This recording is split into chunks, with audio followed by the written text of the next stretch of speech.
What's up, everybody? Big Herc 916 getting down fresh out, and you tuned into another edition of our Young Hustler Entrepreneur Series. But today we have somebody who's not a young hustler, but an OG hustler, and he has a hell of a story to tell. And I'm so blessed to have had the opportunity to get this interview lined up. Shout out to Brent for making it happen, because I think we need to have more people like this on our platform sharing their story and what they've been through to inspire others that you can achieve greatness. And the man here is Dr. Lanier. He's a dentist entrepreneur, and his story is there's so much to it. And having somebody like this that can reflect and give us some insight on just life, I think is of great importance. So I'm gonna have him tell the story, and I'll start off with, Doctor, man, tell the people about where you're from and how you grew up. From Kinston, North Carolina, really Snow Hill, which is a little smaller town outside of Kinston. Matter of fact, shout out to Brandon Ingram, my homeboy. Do you know Kinston has put more professionals into the NBA than any other place that size in the entire country? So, Stackhouse and all of those guys are Kinston, Cornbread Maxwell. That's Michael Jordan went to North Carolina too, right? Yeah, it's a little bit further down than, but Kinston itself, man, is just rich with some basketball history. Okay. And so even though I'm not a baller, I grew up on a little farm outside of Kinston, and my dad owned a little bit of land. My grandparents were sharecroppers, so I did a lot of farm work, and went to one of those high schools that had all the sports. It was public high school, football, basketball, cheerleaders, and all of that. But it was great growing up in an area like that. I think that you learn to work since you're about 5-6 years old. You always had something to do, and especially on a farm. In the summertime, you worked so that you could get your school clothes and get your little new stuff and go back to school. So that's pretty much like my start. And like any kid, man, black kid, I wanted to be. I wanted to live in the city. My aunts had moved to Newark, and my mom was, because they weren't married. My mom and my dad, they had 11 kids. So I guess it kind of kept me out of gangs and fraternities, because there's 7 boys. You don't really need to. And where do you fit in that 7 boys? I'm the second from the oldest. Oh, wow. So I had a lot of younger siblings, and kind of to lead them.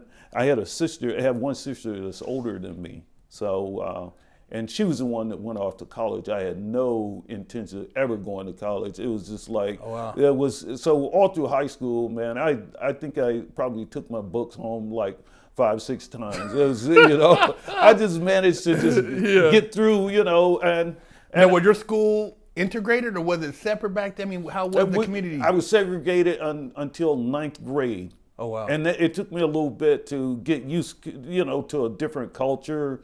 And when I first went to high school, it was during the days of the afros and the bell bottoms and so forth. And I remember I had my pick in my hair. I walk in, and I was taking wood shop, and the teacher said, "Hey, boy, get that bone out your hair."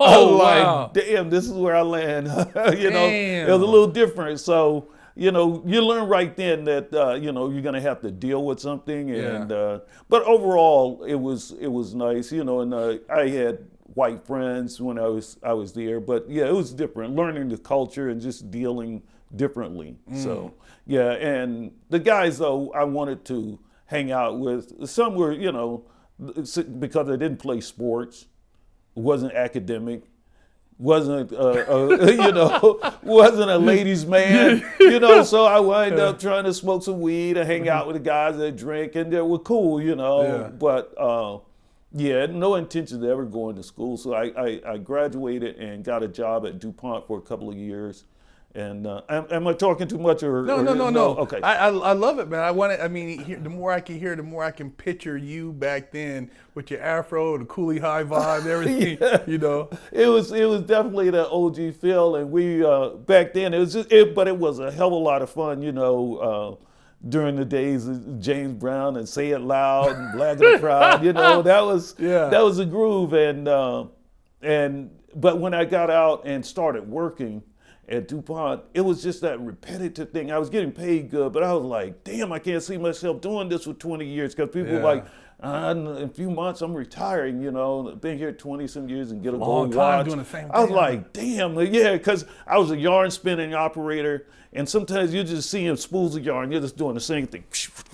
All for 8 hours, you get a little half-hour lunch break, go right back, and you're doing that same shit. And I was like, can I do that for the next 20 years? And then fortunately, my sister had gone on to college, and her boyfriend lived in the dorm, and she was like, Jerry, I want you to come and just spend a few days on the college campus. And when I got there, they were having so much fun. I think the weekend I went, they had the Parliament Funkadelic on campus. I can only imagine. Yeah, that from there and all of the partying, I was like, this is what I want to do. I want to get here and see some P-Funk, Yeah. And I got there. I still didn't want to work. I was like, what college was it? North Carolina Central. Okay. And big shout out to all of the HBCUs. I'm telling you, both in dental and college and dental school, I went to historically black colleges. Okay. So but it was the most fun that you could have with your pants on, and off sometimes, because I was, like I said, it wasn't a real ladies' man in high school. Yeah. But when you get to college, there were more women than there were guys. So it kind of worked out for me. I was like, at least now I can get a little play. The numbers are better. Yeah, the numbers are better. So it worked out for me. But I almost got sent home after that first couple of semesters. I think because I started the summer session, and then the first semester, I think I was just barely a C average, had a couple of Ds, I think. I had to take some things over. But I was hanging out with football players, and we were partying every night, And then it finally hit me that, damn, I'm going to have to go back home and face the people who had already told me you don't supposed to be there anyway, because everybody like, man, you one of us, the hell you doing going out? What you doing going to college? Yeah, So you think you're back? Yeah. Yeah, so I knew that was going to happen. I was like, damn it. And then, even in my book, I talk about my older sister. She was 1 year older, but she had gone on right out of high school. She was now a senior. Okay. And I'm a freshman. But she started talking about, what I was doing and how, and I said, this is my fucking life. You don't have anything to do with me, just take care of yourself. But then she started crying.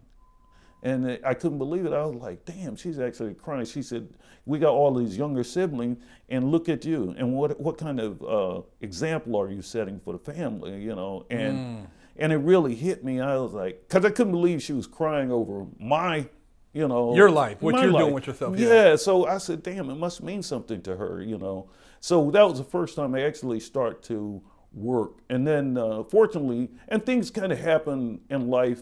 I think then I met this brother, Chris, and Chris could book. He was just one of these cats that could book. And then he liked to smoke weed too. So he's like, Lanier, you can't hang with me, because he was a chemistry major. I was biology by that time. I was biology major, chemistry minor.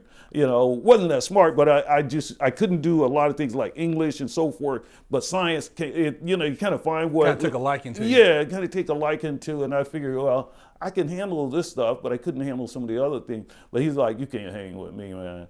And he would come and take a test. He'd just have his pencil and his HP, and I was like, damn, that's cool. He'd walk in, you could tell everybody else still scrambling. Yeah. Chris just walk in.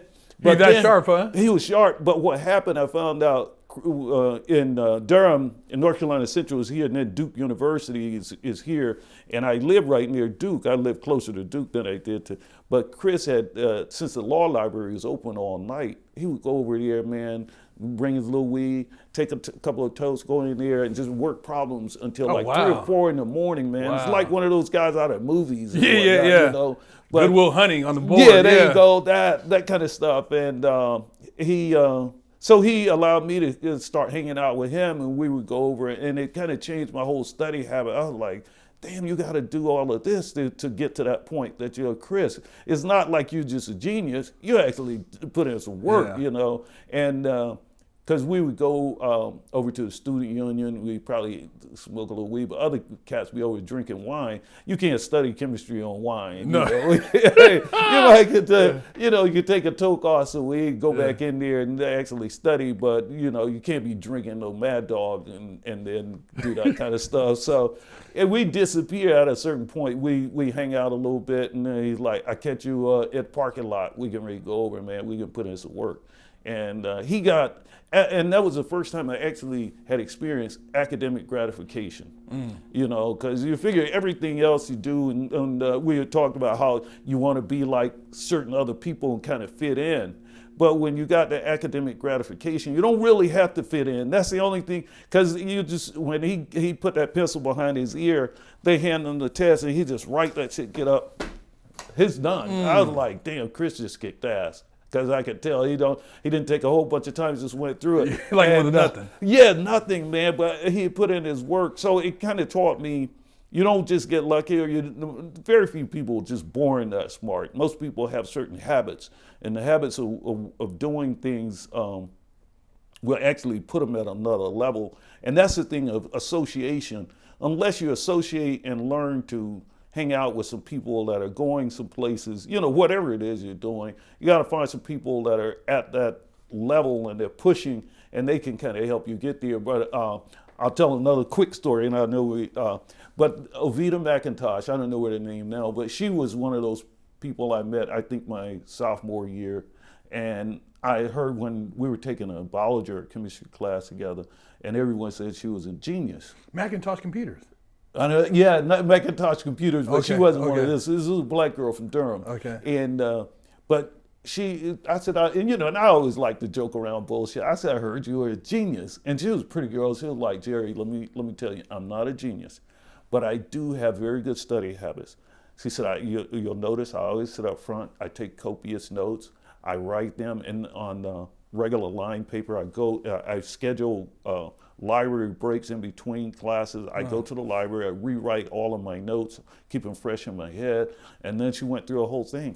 I said, well, damn, if I did all of that, I'd be a genius. She said, see, you could do it. And I was like, damn, these guys have something that actually work, you know. And I find now that's the thing.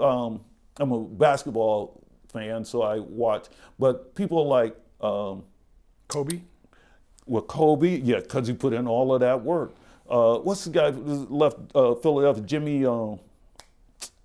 Miami now. Jimmy, I call his name. But anyway, his hard work, but his thing is, if he's putting in hard work, you got to do the same thing. If you're my teammates, because he's on your ass about it. Because, a person that put in that kind of work, they want a team, they want them pulled together, and they want that thing. I even remember when I was a kid trying to play basketball, and my cousin and some other guys, and I guess I wasn't doing what I was supposed to, and they were like, you fucking do your job, you're letting the man get it. And I was like, damn, this is just a game. And they were serious about that. So I was like, damn, people can get serious about one thing, and then they wouldn't even study. But when it came down to just balling, they ready to kick your ass, or get off the team if you don't want to guard your damn guy, you know. I was like, these cats are serious about that stuff. But that's the same thing when it comes to academics. You just got to put in that serious time, because anything is not going to come that damn easy. Anyone talking too much, I'll wait till the next question. Go ahead. No, that's great. Because, I always tell people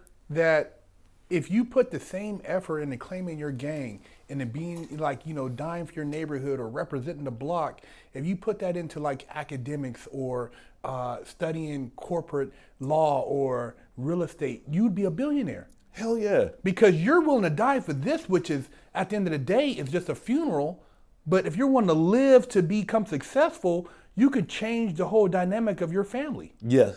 And it's just basically, it is a lot of hard work, and then some of it is smart work as well. You have to have, and now as I age and I've been through a lot of things, and I mentioned earlier about a viability plan, I think a lot of times if we're really going to make money and so forth, you have to have something in mind and just look at it. Can I get there from where I'm at? A lot of times people will do things, but they don't really have a plan that could put them where they need to go. And if you look at where you want to go and just work backwards from there and say, at this time, this kind of plan could get me there.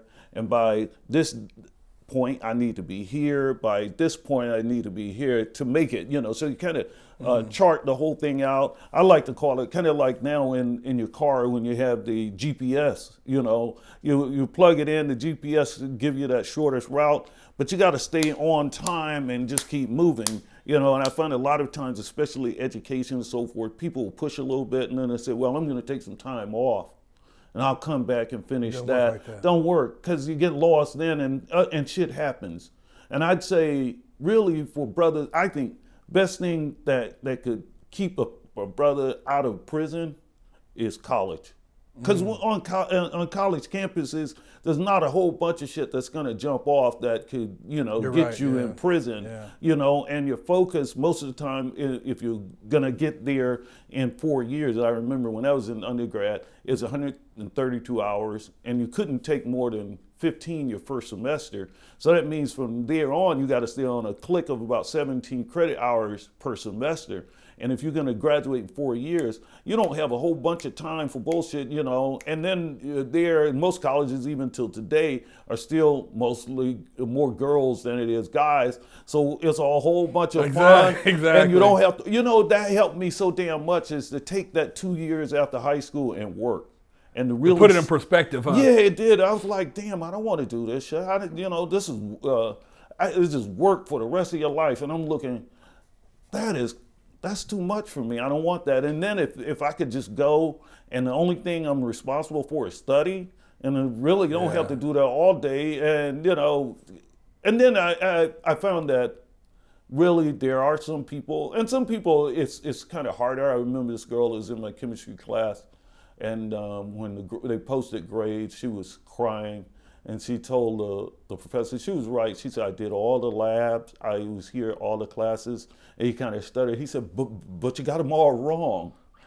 And they said, it was funny in a way, but she was out of her comfort zone. Yeah. Like I said, I was more biology, chemistry. I couldn't do well in English and certain other other things. But I think everybody kind of have to find their lane and things that they like and that are not too hard for them to comprehend.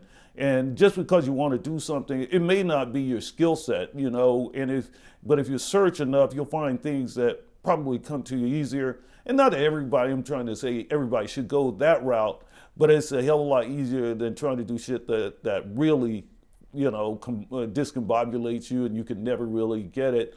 I think finding what you have some kind of skills at, and it comes fairly easy, will help a hell of a lot. Now, how'd you get into the dental field? Now it goes back, is actually high school, and like I said, it was wasn't that popular in high school and with the girls, wasn't a sports guy, but there was this teacher, because it was right during the time of the mini skirts and so forth, and there was this teacher that had just graduated college, Miss B, and she was.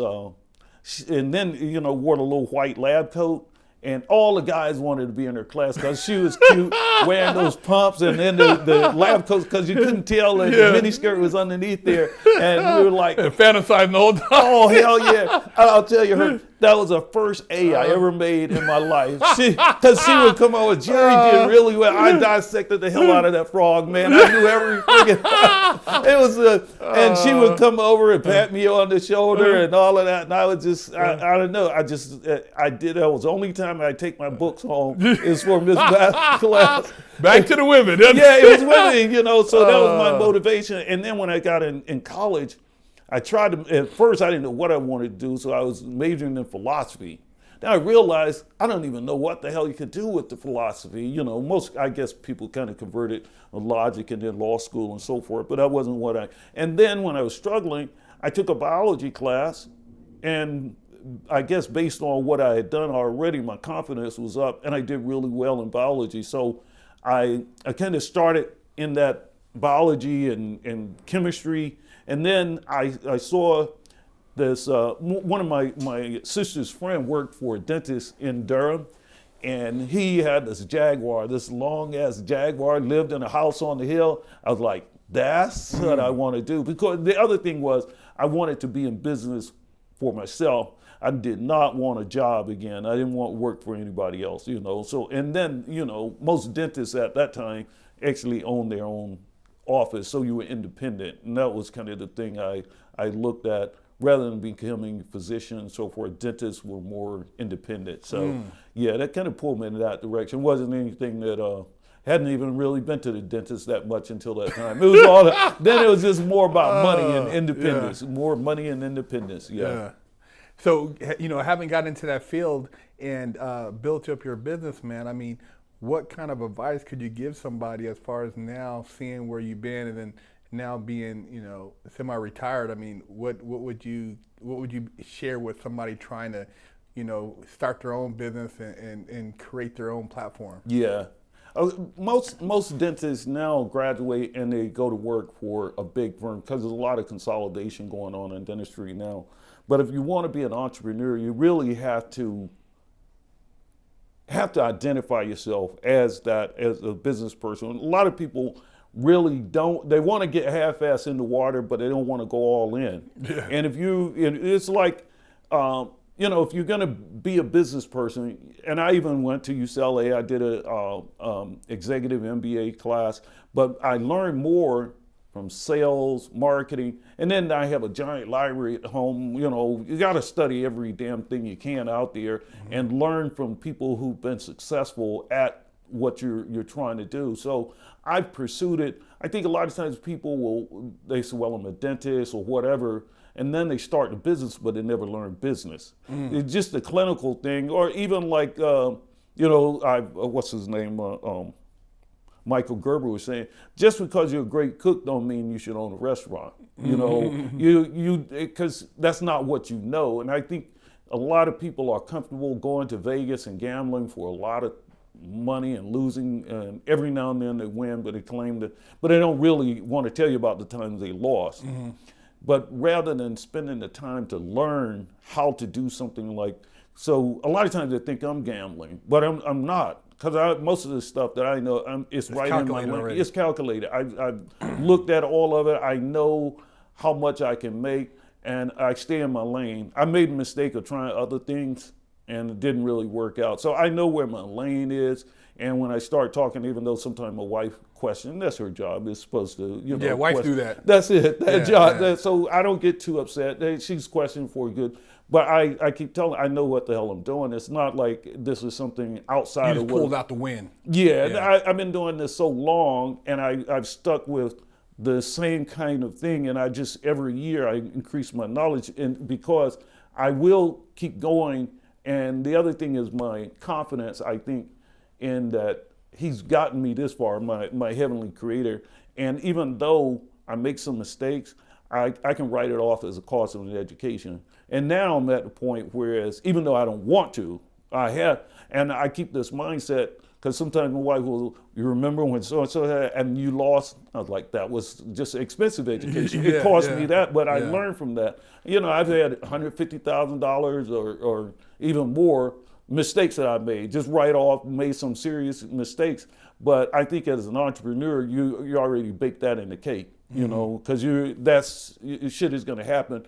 But if, you know, you lose $150,000, you wind up making several $1 million, it didn't really matter a whole hell of a lot. You learn from that and you keep going. It's just that other people always bring that shit up. And they always say, oh, but what about that? What about that time? And I was like, what about it? That didn't even matter. I made so much money on the deal. I didn't really, okay. Now that's part of doing business. Yeah, doing business.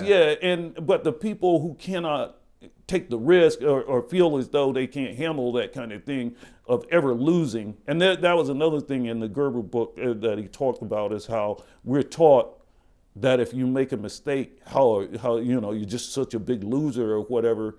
But you remember Michael Jordan said people don't really talk about the times he missed, that last shot. They just remember when he made game winners. He said, but I missed more than I actually made. But they don't remember that. You just got to keep going, I think. And you know that you're going to get there, and you just bake everything into the cake and say, made some mistakes. I'm still going for it, and I'm not, deviated that much. And you just get back on track, just keep moving, because it's got to have it mapped out. And that's another one. A friend of mine from Louisiana, and he run into me. He's never been very successful at anything, but every time he was like, Dr. Lanier, the man with the plan. And one day I thought about it. I said, you're damn right, I do have a plan.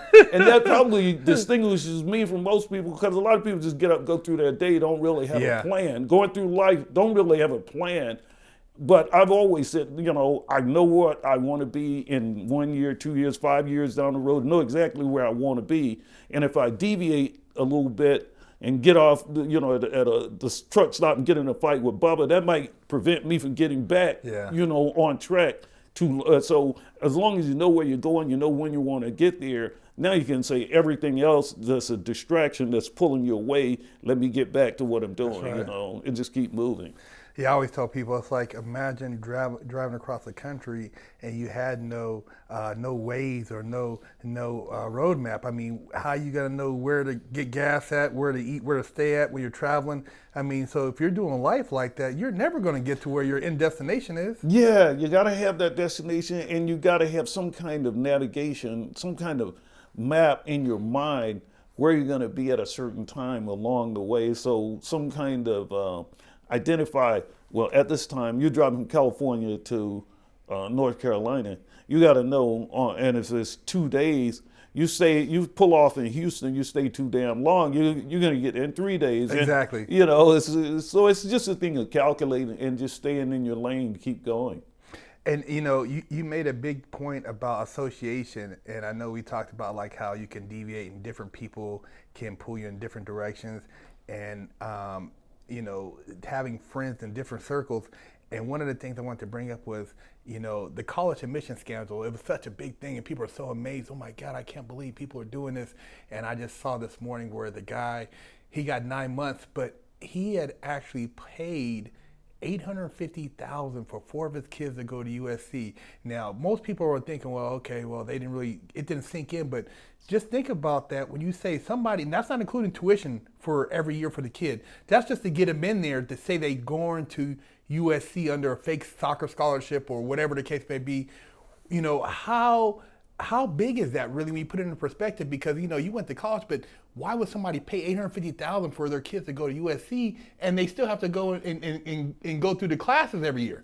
I think a lot of that, especially if you're looking for a job or even networking a lot of times, because even the thing of Barack Obama, he went to school here at, what's the one across, over near Glendale, Occidental. Occidental, yeah. So he did some course, I don't know how long at Occidental, but you can imagine when he left and went to Harvard, that kind of changed things. Because when he said, I'm a Harvard Law School grad, and he was the head of the law review or whatever at Harvard, that changed everything. Yeah, it is. And, at some, whether his knowledge changed and academically, it doesn't matter as much as in a field like that, or even sometimes networking, because part of the thing they say about going to a Harvard or Yale is the classmates, because a lot of times they say, well, look on that picture, there's George Bush, there's this one, there's that one,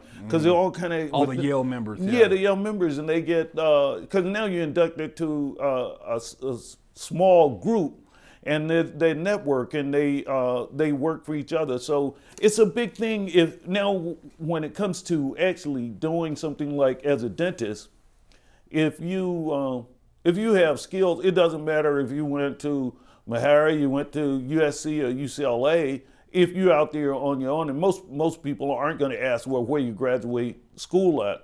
They're looking to get some work done. So if you can go past that, whereas you don't really need it, your work done. But I think you have to know that if you're doing certain things and you need those kind of networks, it's good to have. And I think, just like the thing I hear about, even though, I never did any prison time, thank God, but I see the networking there. You know, you don't survive without a network there. Yeah. Same thing with everywhere else. You do have a network, and it works for you to have somebody that you can look at and say, no, they're going to look out for me because we're part of this same group. And most of the time it does work.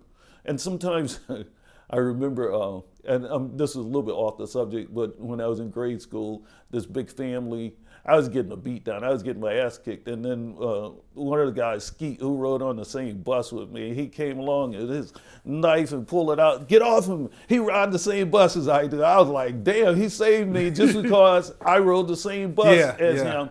But through life, I've never forgotten this guy, you know. Yes, you remember that to this day. Yeah, it was like he came to my rescue and didn't, you know, we weren't family or anything, but it was like, I know this kid, get off of him, you know, and he saved me. So yeah, having that network, and especially this thing like USC, because what happens is the prestige that a lot of times has come with it. And you think the benefit of the doubt too? Yeah, so a lot of times people don't question, like, if you say you're a Harvard MBA grad, they kind of give you the benefit of the doubt. You know, you made it through Harvard, you can make it anywhere. I'll hire you and I'll pay you more money. And you know, and that not only works here, you go across the pond and they still give you that same kind of respect. Yeah. You're a Harvard, Yale, or Oxford, or something like that. It's like going to Cambridge in England. Yeah. Like that. Yeah. But as far as the knowledge, I think it doesn't matter as much, but then you have to know that now I'm working with the same thing, but if I had that network, I'd probably be looked at quicker. The same thing I think with the HBCUs, they don't get a lot of times the top black athletes, they'll go to the other school because they know, well, my chances of getting seen and exposed to these scouts are a hell of a lot greater over there than it is here. It's sad but true, you know, it just works. Well, it goes back to like when you were telling me how the person introduced you to these other networks when you were saying you were doing, you know, you had accomplished a certain a level in your dental field, but then when this person said, hey, there's this function, and you start getting invites, and how it was almost a game changer. It's like, you know, going to a country club and everybody sees you're there now, they can kind of pull you in because that association, and it opens the next level. Yeah. Because like you know, you get to a certain point, but then when you walk past this next door, you're like, whoa, now this is a whole nother, you know, platform that's even a step beyond what you've currently, you know, accomplished. Yeah, and you know, and when that happened, and Brent could tell you, because he and I didn't want to necessarily be alone. Went to a big DSO thing in Texas, and it was up on the top floor of this building, and there's the big dogs up in there. And when I walk in, it's like they kind of look, and I have to think, because I'm thinking, they're looking at me thinking, well, why am I here? And then the only thing I could say, because I'm supposed to be, you know, it's not like I'm just here. I was supposed to be here a long time ago. Exactly. But still wouldn't have been unless Kathleen had stepped in and say, you need to be there. Yeah. I'm going to set you up. And then to minorities, I also want to say you got to be willing to go and places where you might be the only one, you know. Yeah. And I remember I went to one big conference up in Chicago, and actually I flew there. I said, well, I got a little time before the reception, and I'll take a nap, and then I'll go down. I overslept, and then when I walk in, everybody's already networking, and I'm trying to fit in, don't know anybody. I'm the only black there. And it was just really awkward, and I'm thinking, why the hell did I come to this thing? But you know, you have to, then you got to try to break the ice, because now you got to start networking, and you feel a little bit nervous at first because you know, nobody else that like you. And even when they had the dinner, I'm sitting there as the only black, and then this brother who was serving the water, he was African. He came over, and you know, we had that, you know, it was automatic connection. Yeah, automatic connection. I don't know, he may have never went to school, but he knew, and I knew, you know, we connected on a certain level, and you know, I was just glad when he did one of those things, you know, with the heart, and he was like, I feel you, man. You know, he didn't have to say any words, but I could tell he felt me, and I was like, I feel you too, man. You know, I appreciate, you know, just you acknowledging me.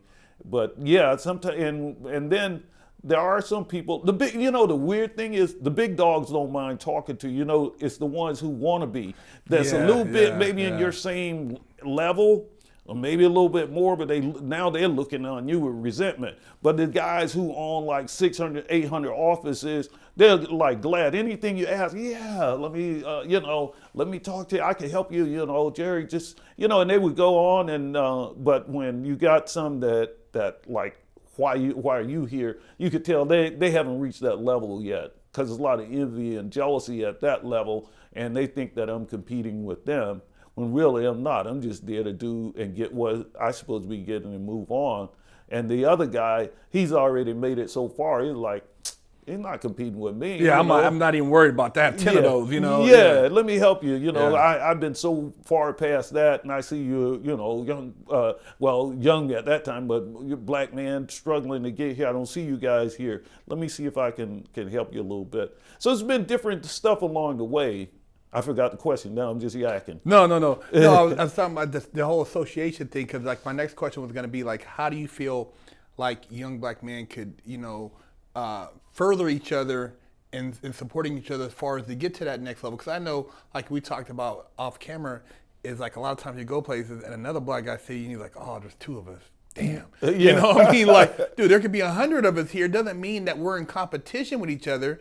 It's just that we've somehow recognized something, because we're here in this environment or this place, and we should make, we should act on that. I think that, the crazy thing is that even as black, when I was in dental school, I started hanging out with a group of Jamaicans, and I found that they had so much pride in their thing, and there was less of that resentment. They kind of looked, and they had that pride of being Jamaican and black and being successful. Whereas I think a lot of times here, it's a lot of resentment. I don't know how it got started, but that, a lot of times if you're trying to go somewhere, there's that thing that was somewhat built into the fabric of this country, whereas we start to try to hold each other back.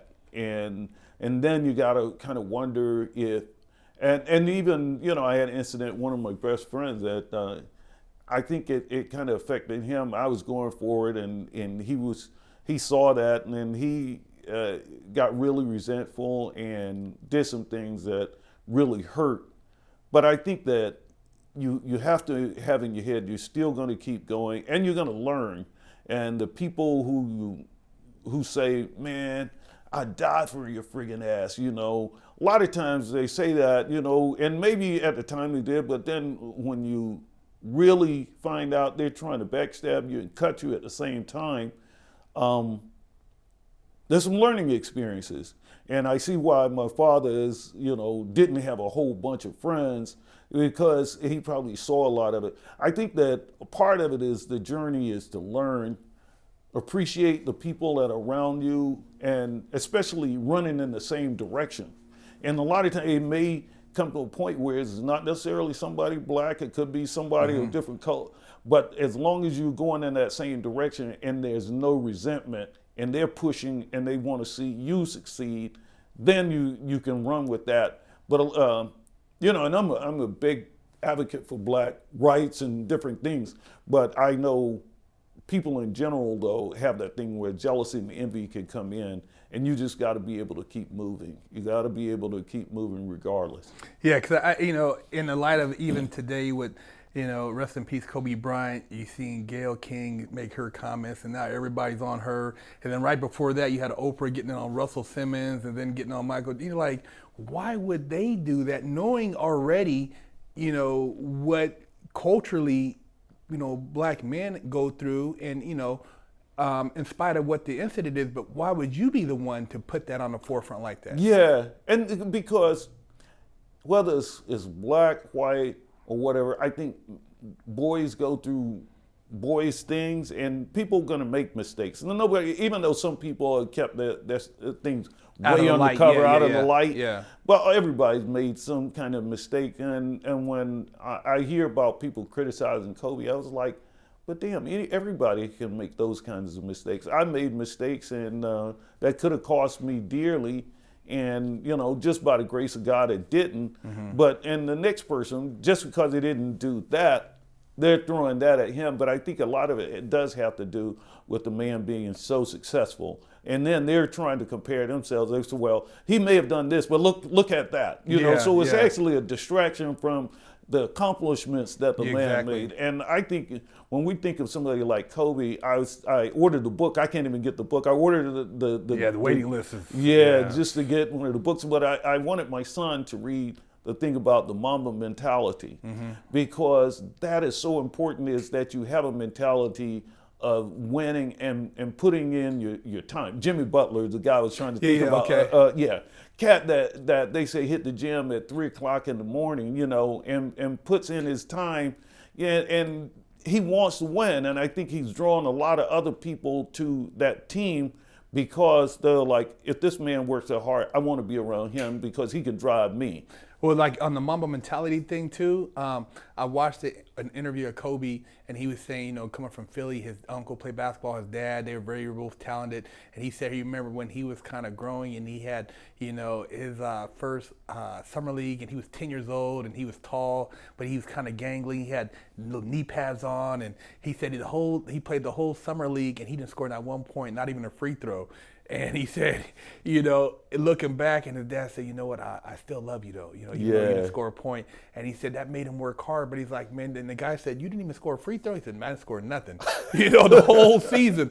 And so it makes you think like, God, if a guy goes from that at 10 to, you know, dunking in high school to going straight to the NBA from high school. I mean, think about when you, like you said, your friend who would, you know, he looked like he's cool, he's small, but he's in the library 2, 3 in the morning working out his equation, and it's the work, even academically. Nothing comes easy. People think, oh man, you could wake up and this is gonna magically, you're gonna run a 4.2 or dunk a basketball or be some brainiac. It's nothing like that. You gotta put in your work, and when you really, and that stops a lot of people because they think, oh shit, I thought it was just gonna be a thing where everything, like they say, everything good is uphill from where you are, or upstream. You got to swim to get there. If it was that easy, everybody would be doing it. That's you right, know? that's right. No, it's got to be something, and you wouldn't really appreciate it. You put in all that damn work, and then somebody else just come along and it's just easy. They just got it. Now you're like, well, shit. Why did I put in all of this time? So I think God set it up that way. You know, you want it, you're gonna have to go get it. Gonna have to work for it. I like that thing. I think Puffy said something about you got to go get it. You know, it is. It's like it's there, but you got to go get it. It's, if you want it, go out and show by doing it. And that's something I like I said, I'm an old dad with young kids, so I'm trying to preach that to my kids. It's because I don't want my kids to ride off of, you know, their little trust fund and all of that. I want you to work your ass off. I did, you know, I worked. My dad had nothing, but I saw him work all the damn time. You got to put in your work. But if you're smart enough and you're exposed, like you were saying about some of the kids, if your parents already have it and they're talking finance and just listen, and you can learn. But even if you're not, just be associated with people that are going somewhere. And almost anybody could tell the cats that are going nowhere, you know, just sitting around and same spot. Last year they are, the year before, and the year after that. There's no need of, you know, and you have friends, you can come home and hang out with them and do, but there's no need of saying, I want to be like, you know, Bob, and Bob never going to do any damn thing. He's a good friend of the family, he's a nice guy, but he's never going to be any fucking guy, you know. So you got to hang out and pick the people who are going places, you know. Yeah, and going back to that, like how you said your dad said, like picking out friends. I remember my grandpa used to say, man, get them jokers from over here. I don't want them, you know, those guys. And I'd be like, man, that's the homie right there. And then when you think back, and it's like somebody said, man, if you spend all the time talking to this guy, he ain't doing it. What are you gonna learn from him? He ain't doing nothing of his damn self. Right. So what are you spending so much time entertaining him for? Yeah. Because that's your friend. That's not really your friend. Not really your friend. Not going any damn where. And you know, I had those people in life that I hung out with when I was in high school, and I knew they really wasn't going anywhere. And some of them I still love to see when I go to North Carolina. The ones that are still around, you know, but they never did go go anywhere. We're still friends, and they some of them call me by my nickname that I only had when I was there, and we can relate just on that, you know. But the couple of days when I'm at home, I run into them because we could talk about stuff that nobody else knew about because we were like 5 and 6 years old. Yeah. But they never really went that far from there, but they could still talk about Still right there in that little circle. Circle, still never going anywhere. But you know, if you're going, you gotta at least distance yourself sometimes from there and just keep moving. And a lot of times it is those associations. Like I said, when I met Chris and Ovita, that kind of changed my life because I met people that were in a different lane. They were going places and they had different study habits that I never even known exist, you know. And that's another thing I think about learning, and I think about the girl I was telling you about that was failing in chemistry. Not only was she kind of out of her lane, she probably didn't know how to study. And school's no fool. You gotta have you have to have a method, and there's a method to the madness. And it's how you study and putting. A lot of times people, and you know that you're academic. You know, a person that read 5 pages and then you say, stop, tell me what those 5 pages are. They couldn't tell you a damn thing about that. You wasted a whole bunch of time. Why the hell did you even sit down and study? So they never got the concept of how to study, and so they waste a whole bunch of time just going through shit, flipping pages. And now, and life is kind of like that. They figure just because you're doing it, you actually moving. But you could spin the hell out of some wheels and not even go anyplace. You're right. You know? I just thought about that because I know, you know, being able to compartmentalize or highlight and pull out those 5 pages, it only said 2 things. But it's a lot of other rhetoric in there. Yeah. And that's not, you know, that's just the filler. Yeah, and you got to say, well, what's the essence? What do they want me to get out of this? Exactly. Yeah, what do they want from this paragraph? What does this page really want? This chapter, what does it represent? Yeah. And so I find that too many people just go through and just read over words they don't even understand. And they don't look nothing up. No, never look it up. Say, keep a dictionary. So every time I look, she said, what does it mean? Look it up. Yeah. What does it mean? Look it up. So I had kept a dictionary, and my mom made me look those words up. She's like, okay, you want to get an F? Oh, I want to get an F. I get mad. But then I can't get mad at her because it's my work. And that's the thing, even with my son, and sometimes I kept him reading, and I may glance at it, and I was like, Jamal, what's that word? And what does it mean? I don't know. I was like, well, how the hell you just read the whole page and you don't know that word? Because you don't know that one. You don't know anything about the... So it's some techniques and methods to actually doing school, but I think it's a hell of a lot better than working. For me, I never really wanted a job, especially after DuPont. And then there's this thing, and they said, well, if you have a job, a business versus a job, you can sell a business. You could will a business to your kids and so forth. Try to will your job to somebody. Like, Dad, kiss my ass. I don't want that. You know, they don't want no damn job. And even, you know, so there's so many advantages of having a business, but learning to make it work and to do it right, rather than saying I'm going into business and you don't really know how you're going to make it. I think planning, and that we mentioned that having a plan is the biggest thing. And if you have a really good plan, and then you actually you sit down and have people try to poke holes in the plan. Not that you have to follow what they're saying. Constructive criticism. You have to go with that. And now you revise your plan, you come up with something. And even when you start, a plan is kind of like, it's an iterative process. You're going, but there are things you're going to learn along the way, and you're going to, so you can adjust your plan. I know when I was first started my business, Kids Dental Kare, and I laid out the plan, and then the girls come back. Well, I thought you said that we were going to do things this way. I said, I did until I changed it. Now you follow this plan, but don't deviate from the plan. I'm the one that changed the plan, and then we could deviate because it's not really deviating. The plan has changed. Now this is where we're going. We're not going that route anymore. We're going over here. But at least you have it laid out, and you know what you're working with, and a lot of times who you're working with. That was another one I was mentioning to my wife. Sometimes like they say, it's better the devil you know than the devil you don't know. At least you can be predictable. You know what somebody is going to do and what they can do, and how hard they'll work and so forth, versus somebody who they say have a skill set, but you never work with them. You don't know what to expect and so forth. So there's a lot of things in business that if you apply the principles and get away from that idea of I want something for nothing, like people play the lottery. I stopped playing the lottery when I reached a certain point, and I said I wouldn't want the damn lottery. I wouldn't play it if it was $100 million or $300 million.